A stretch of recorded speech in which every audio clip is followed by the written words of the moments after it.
అందరికీ నమస్కారం. Welcome to Varahi news. నేను మీ వరప్రసాద్. 2019 ఎన్నికలకు ముందు అప్పటి అధికార పార్టీ మీద ప్రస్తుత అధికార పార్టీ ఎన్నో విషపరాతలు రాసింది వాళ్ళ యాక్చి పేపర్లో కానీ యాక్చి టీవీలో కానీ. యాక్చి అని ఎందుకంటున్నానో మీ అందరికీ ఈ పాటికి అర్థమై ఉంటుంది. నిజంగానే అది జనాలు యాక్చి అని వస్తా ఉన్నారు ఆ పత్రిక మీద కానీ ఆ టీవీ మీద కానీ. ఎందుకు అంటే తప్పు వీళ్ళు చేస్తారు, ఆ నెపం ఎదుటోళ్ళ మీద తోస్తారు. గతంలో వివేకానంద రెడ్డి హత్య కేసుకు సంబంధించి ఇదే జరిగింది. నారాసుర రక్త చరిత్ర అని పెద్ద పెద్ద హెడ్డింగులు పెట్టి చంద్రబాబు చేతిలో లోకేష్ చేతిలో గండ్రగొడ్డళ్లు పెట్టి విష ప్రచారం చేశారు. దాన్ని ప్రజలు కొంతవరకు నమ్మారు.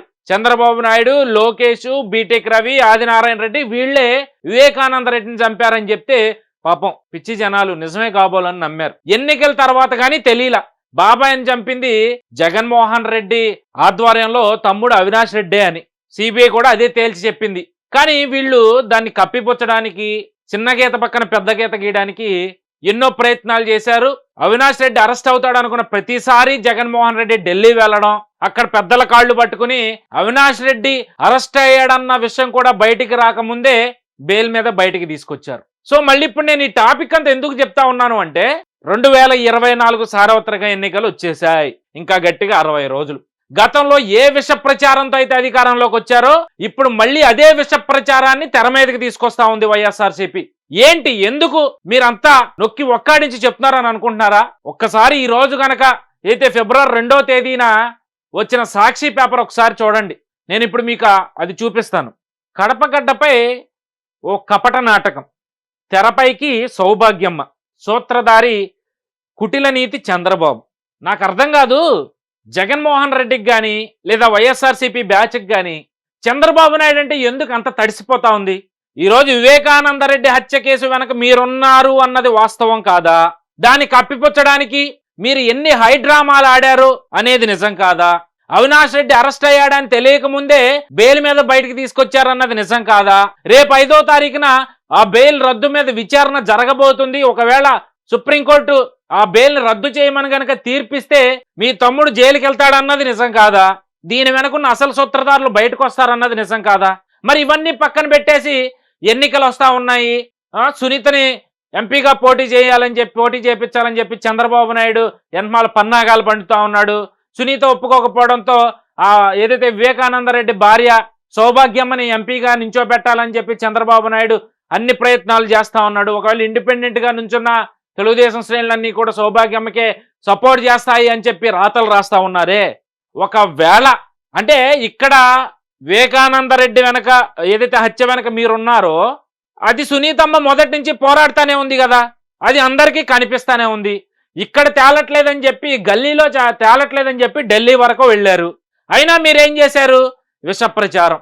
వివేకానంద రెడ్డికి 2వ భార్య ఉంది, ఎక్కడ ఆస్తిలో వాటా అడుగుతుందో అని చెప్పి సునీతమ్మ ఆయన భర్తే చంపించారని చెప్పి వాళ్ళ మీద కూడా కేసు ఫైల్ ఓపెన్ చేయించారు, వాళ్ళ మీద కూడా విచారణ జరిగేలా చేశారు. మరి ఈరోజు చంద్రబాబు నాయుడు ఎన్మాలు నడిపిస్తున్నాడని మీరు ఎట్లా చెప్తారు? అంటే వీళ్ళకి ఏమీ లేదండి, వీళ్ళు చేతగాని వాళ్ళు అని చెప్పి చాలా క్లియర్ కట్గా ఒప్పుకున్నారని చెప్పుకోవాలి. ఎందుకంటే చంద్రబాబు నాయుడు పేరెత్తే చాలు వ్యవస్థల్ని మేనేజ్ చేస్తాడని చెప్తారు. లేదంటే ఏ వ్యవస్థ అయినా సరే ఆయన కనుసన్నల్లోనే పనిచేస్తుంది, ఈవెన్ న్యాయ వ్యవస్థ అయినే అన్న విధంగా వీళ్ళు ప్రచారం చేస్తారు.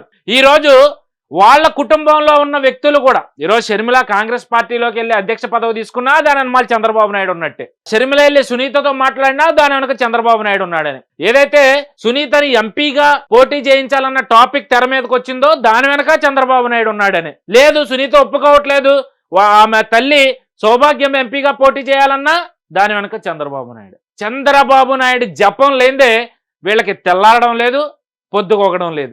ఎందుకు చంద్రబాబు నాయుడు అంటే వీళ్ళకి ఎంత భయం? ఆయన ఏమన్నా మీకు లేక గొడ్డలు పట్టుకుని ఎవరైనా మర్డర్ చేశాడా? లేదంటే కోడికత్తులతో పొడిపించుకున్నాడా? లేదా కుటుంబాలను ఏమన్నా చీల్చాడా? ఈరోజు కుటుంబాలనే చీల్చింది మీరు. కత్తులతో గొడ్డలతో మారణ హోమం సృష్టిస్తుంది మీరు. ఈ 4.5 ఏళ్ల కాలంలో మీరు ఎంతమందిని హత్యలు చేశారు జగన్మోహన్ రెడ్డి? మీరు 5 ఏళ్ల నుంచి కోర్టుకు కూడా వెళ్లకుండా బెయిల్ మీద ఉండి దాదాపు 10-11 ఏళ్ల నుంచి బెయిల్ మీద ఉన్నారు. గత 5 ఏళ్ల నుంచి అయితే అసలు కనీసం వాయిదాకు కూడా అటెండ్ అవ్వట్లేదు. మరి ఇక్కడ ఎవరు వ్యవస్థలను మేనేజ్ చేస్తా ఉన్నారు? మీ తమ్ముడిని అరెస్ట్ అవ్వకుండా కాపాడుతుంది ఎవరు? మరి ఆ వ్యవస్థను మేనేజ్ చేస్తుంది ఎవరు? ఈరోజు ప్రతి వ్యవస్థని భ్రష్టు పట్టించేసి రాష్ట్రంలో ఏ ఒక్క పౌరుడు ప్రభుత్వాన్ని ప్రశ్నించినా అతని మీద కేసులు పెట్టి అతని భయభ్రాంతులకు గురి చేసి వాళ్ళ కుటుంబాలని నడి రోడ్ల మీదకి లాగుతుంది మీరు కాదా? మరి వ్యవస్థల్ని ఇక్కడ ఎవరు మేనేజ్ చేస్తున్నట్టు? ఇక్కడ చంద్రబాబు నాయుడికి వ్యవస్థల్ని మేనేజ్ చేయడం అనేదే వస్తే జగన్మోహన్ రెడ్డి ఈ రోజు బయట తిరిగేవాడా? నిజంగా చంద్రబాబు నాయుడికి వ్యవస్థల్ని మేనేజ్ చేస్తాం వచ్చి ఉండుంటే వైఎస్ఆర్సీపీ పార్టీ అనేది రాష్ట్రంలో ఉండేదా? ప్రజలు ఒకసారి ఆలోచించండి. ఈ విషపు రాతలతో ప్రజల మనసుల్లో విషపు బీజాలు నాటాలని ప్రయత్నం చేస్తా ఉన్న ఈ వైఎస్ఆర్సీపీ పేటీఎం బ్యాచ్ అంతా కూడా ఇప్పటికైనా కళ్ళు తెరుచుకోకపోతే ఇప్పటికే రాష్ట్రానికి జరిగిన నష్టం ఇక వచ్చే రోజుల్లో భారతదేశ చిత్రపటంలో కూడా ఆంధ్రప్రదేశ్ అనే భూభాగం కనిపించదు అనేది వీళ్ళకి ఎప్పటికీ గుర్తెరుగుతుందో నాకైతే అర్థం కావట్లేదు. ఈరోజు పేపర్లో ఎంత విష ప్రచారం చేసినా 2019 ముందు మీరు ఏవైతే వాడుకుని అధికారంలోకి వచ్చారో ఇప్పుడు ఆ ప్రతి ఒక్కటి మీకు శాపంలా మారుతా ఉన్నాయి.